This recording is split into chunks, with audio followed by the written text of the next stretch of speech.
இளமை அல்லவா? அதனால இன்று முதலும் உனக்கு இந்த இளமை போய் முதுமையும் காசனையும் வரக்கிடவுதோன்னு சுக்கராச்சாரியர் மருமானும் பார்க்காம கூட யயாதிமனுக்கு சாப்பிட்டாங்க. சுவாமி, உங்களுடைய கட்டளை மீறப்படி சக்தி அடையது கிடையாது.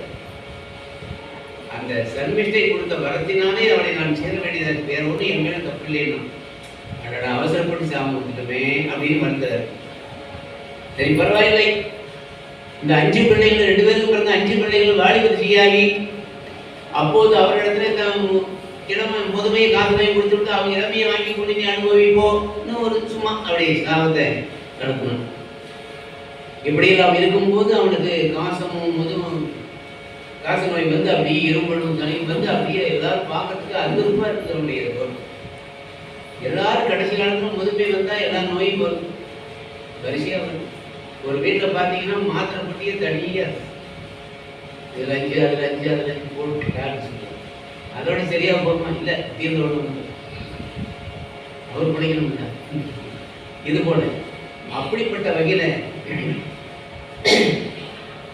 ஏம்மா இப்போ அவசரப்பட்டு சாபம் கொடுத்துட்டியே, நம்ம சாபம் கொடுத்துருந்தேன், இதனால உன் வாழ்க்கையும் சேர்த்து கெடுத்துட்டியம்மா, ஏம்மா அப்பா அவர் வந்து இப்படிலாம் 1-2 சொன்னேன். அவளும் வருத்தப்பட்டான். அவசரப்பட்டு ஒன்று நம்ம யார்கிட்டையும் சொல்லக்கூடாது தான், தப்பாக தான் முடிச்சு. அவசரப்பட்டு நம்ம ஒன்று சொல்றது ஆபத்தாக கூட முடிக்கணும்.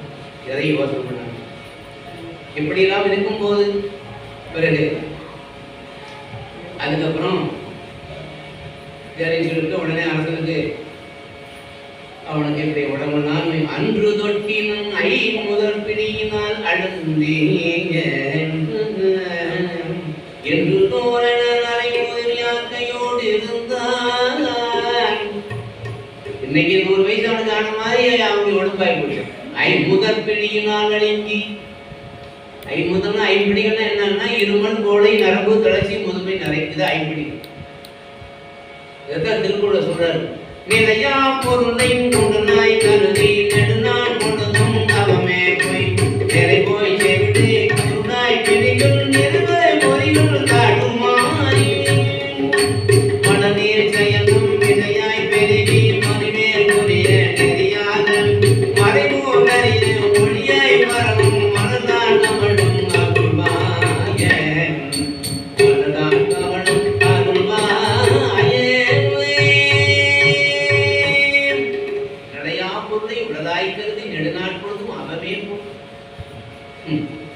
நிறை போய் செவிடு குருடாய் பிடிகள் நிறை போய் பொறிகள் தடுமாறி வாழ்க்கையில கடைசி கட்டம் அப்படிதான் வரும். மழை நீர் செய்யணும். உடனே மழை ஜலம்னா கட்டிலோடு அப்படி இருக்கும்போதே போகும்போது கொண்டாடி யோசிப்பான், கத்த மகளையும் யோசிப்பான், என்னடா என்னைக்கு போய் சேருவான்னு தெரியல. இதெல்லாம் நடக்கிற சமாச்சாரம். எல்லாரும் வயசாகிட்டா அப்படி அதுதான் சில பேர் வேண்டாம். அதோடனே என்ன நல்லா இருக்கும் போதே கொண்டு போய் ஏன் இந்த மாதிரி கஷ்டத்தெல்லாம் அப்படின்னு சில பேர் வேண்டாம். எல்லாருக்கும் அதெல்லாம் வந்து விதிகளுக்கே கிடையாது. அப்படிப்பட்ட வகையிலே பார்க்கின்ற போய் இந்த மாதிரி அவசரப்பட்டான். அப்பதான் இப்படி நோயினாலே அவதிப்பட்டான். யயாதிக்கு வந்தது இந்த வியாதி. தெய்வான பிள்ளைங்க உடனே வாலிபத்தை அடைந்தார்கள். 5 பிள்ளைகளும் பிள்ளைகளை கூப்பிட்டான். எப்பா என்னுடைய முதுமையை காசுமை வைக்கும் இளமையை கொடுன்னு சொல்லி முதல்ல தைரியானவருடைய பிள்ளைகளை கேட்டான். அது மூத்தவன் யாருன்னா எது அப்பா நான் இளமையை கொடுத்தா பெற்ற தாயோட மருமாது பெரும் பாவனை கொடுக்க முடியாதுட்டான். டேய் நீ போட, இந்த நாட்டில் உன் பங்கு கிடையாது போடன்ட்டு அந்த எது என்று சொல்லக்கூடியவன் போய் ஒரு எங்கேயோ நாடாக துரிஞ்சு ஒரு காட்டில் போய் இங்கேயும் போகாமல் இடையில ஒரு இடத்துல ஒரு ஊரை அமைச்சு அங்கேயே வாழ்ந்துட்டு இருந்தான். அப்படி வாழ்ந்து வந்தவன் தான் அந்த எது பின்னாடி எதுகுலம் யாதவ குலம் போனார் இப்படிலாம் பட்டவங்க. அவங்களுடைய வம்சம் தான் பரமாத்மா வந்து அவதாரம் பண்ண போறாரு. அதை நம்ம பாண்டவர் பிறகு பார்க்கணும். இந்த எதுகுலம்ங்கிறது தனியாக ஒன்றும் இல்லை, இது வந்து பிரித்து போனது தான். சத்திரியம் வந்து பிரித்து போனது. எப்படியாக அப்புறம் தெய்வான பிடிக்கிற வரைக்கும் எது துருசு 3 பேர் அங்கே இருந்து கூப்பிட்டாங்க. துருசியும் அனுப்பூர் 3 பேருக்கு. அவங்களும் அந்த படுற அவதியை பார்த்துட்டு அப்பா நாங்கள் இடமே கொடுக்க முடியாது. சரி.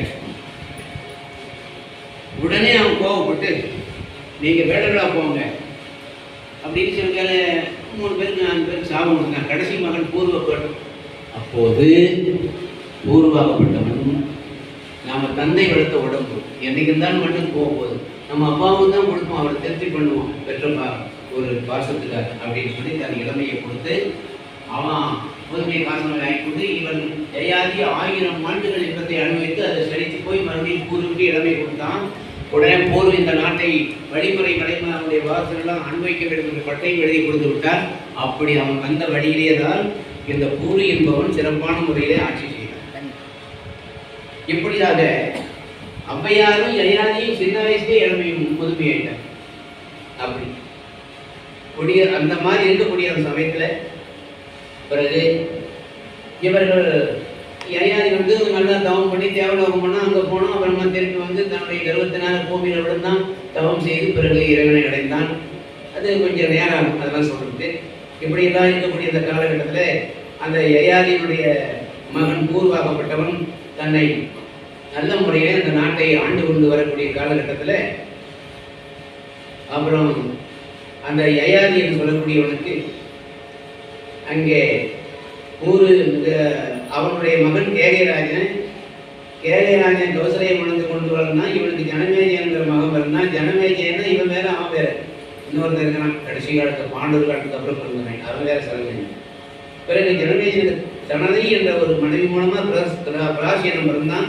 பிராசனுக்கு செய்யாதின்னு ஒருத்தன் பிறந்தான். செய்யாதி பானுமதிங்கிற பெண்ணை மணந்து சார்போமன் பிறந்தான். சார்போமன் கேகரி என்று சொல்லக்கூடிய மகள் சொன்னதையை மணந்து சயசேனனை பெற்றான். சயசேனனுடைய மகனாகப்பட்டவன் நயுதானியுடைய மகன் அந்த இடத்துல வசுவனுடைய மகன் சுதவி மணந்து குரோதன் பெற்றான். குரோதனுடைய மகன் தேவாவினுடைய மகன் தான் உருஷிகனுடைய மகன் அரிசிகனுடைய மகன் தான் அங்கே பரனுடைய மகன் திடனுடைய மகன் நீலனுடைய மகன் துஷ்யந்தன். இந்த துஷ்யந்தன் வந்தால் தனியா சொல்லணும் ஒரு நாளைக்கு, அது தனியா நிலாவில் பார்க்கிறது. அப்படிப்பட்ட வகையில இப்படி அந்த பரதன் துஷ்யந்தனுடைய மகன் நல்ல சிறப்பான முறையில ஆண்டு கொண்டு வந்தான். 1000 அசுமேத யாகம் செய்தான் குருவனுடைய அருளால. பிறகு பரதன் பொம்னியோக்கு சுவேதனம் பிறந்தான். சுவேதனுக்கு அவன் ராசுயாகலாம் செய்தான். சுவேதனுக்கு அசமேடம் பிறந்தான். அசமேதனுக்கு ரிஷியன் பிறந்தான். ரிஷியனுக்கு சௌர்ணம் பிறந்தான். இவன் அஷ்னாபுரத்தை எல்லாம் இவன் பிரதிஷ்டானத்தை பற்றி ஆட்சி பண்ணால் ஒரு நாள் சௌர்ண காட்டுக்கு போய் சூரியனுடைய மகன் தபதியை விரும்பினான். உடனே அந்த நேரத்தில் இவனுடைய நாட்டை வந்து பிடித்து கொண்டான் காசிராஜா. அப்போ குருநாதனுடைய அருளினாலே சூரியன்கிட்ட பேசி அந்த சௌர்ணன் வந்து தபதி என்ற பெண்ணை மணந்தான். அந்த தபதி என்று சொல்லக்கூடிய மூலமாக அவனுக்கு மறுபடியும் அவனுடைய வாரிசு அப்படியே வரிசையாக வருது. ஒரு 5-6 வாரிசு வருது. அதோட இப்போ முடிக்க போகிறோம். இப்படிப்பட்ட வகையில பார்க்கின்ற போது பிறகு அந்த சௌரன் சொல்லக்கூடிய நீண்ட நாளாக திறமையான ஒரு ஆட்சியை நடத்தி கொண்டு வரலாம். அப்படி நடத்தி கொண்டு வரக்கூடிய சமயத்தில் அப்போ அவருடைய வாழ்நாள் அப்புறமா சிந்திச்சு பார்த்தான். அவருடைய வாழ்நாளில் எத்தனையோ வகையில் ஒரு மாறுபாடுகள்லாம் ஏற்பட்டது.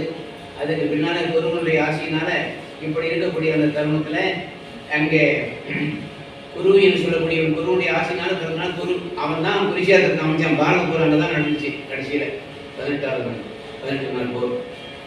அதனால அவன் குருகுலம்னே ஒரு பேர் வந்துச்சு குருஷேத்திரம் என்ற உண்டாக்குறவன். குருவுக்கு அசோபான் பிறந்தான். அசோபானுக்கு வரிசத்துக்கு பிறந்தான். வரிசத்துக்கு திருதராசனம் ஒருத்தர், இவன் பேர் திருதராசனம் வேற, இன்னும் பிறக்க போகிறோம் வேற. அதுக்கப்புறம் வந்து திருதராசனுடைய மகன் அத்தி. இந்த அத்தி முன்னோர்கள் வாழ்ந்த பிரதிஷ்டானபுரம்னா இப்போ அழகாபாத்னு சொல்லணும்ல திருவேடி சங்கமம், அதுதான் முன்ன பிரதிஷ்டானபுரம். அதுக்கப்புறம் தான் வந்து அழகாபாத்னு அக்பர் தான் மாற்றி வச்சார் 500 வருஷத்துக்கு முன்னே. அவர் தான் அழகாபாத், அழகான நகரம்னு பேர். அப்படிப்பட்ட வகையில் அதுக்கு முன்னால பிரயாகை பிரதிஷ்டானபுரம் பேர். இப்படிப்பட்ட வகையில் இவன் என்ன பண்ணா, தன் முன்னோர்கள் வாழ்ந்த அந்த பிரதிஷ்டானத்தை விட்டுட்டு அங்கே ஒரு புதிய நகரத்தை உண்டாக்கினான். அதுக்கு பேர் தான் அஸ்தினார். அவன் பேர்லேயே அஸ்தினாபுரம். இப்போ டெல்லியில் சொல்லக்கூடிய இடம் தான் அஸ்தினாபுரம். அது பாண்டவர் காலம் முடிகிற வரைக்கும் அஸ்தினாபுரம் தான் தலைநகரம். அப்படிப்பட்ட ஒரு அத்திக்கு ஒரு மகன் பிறந்தான். அவன் பேர் பிரதீபன். இந்த பிரதீபன் தான் நாளைக்கு நம்ம கதையை ஆரம்பிக்க போகிறோம்.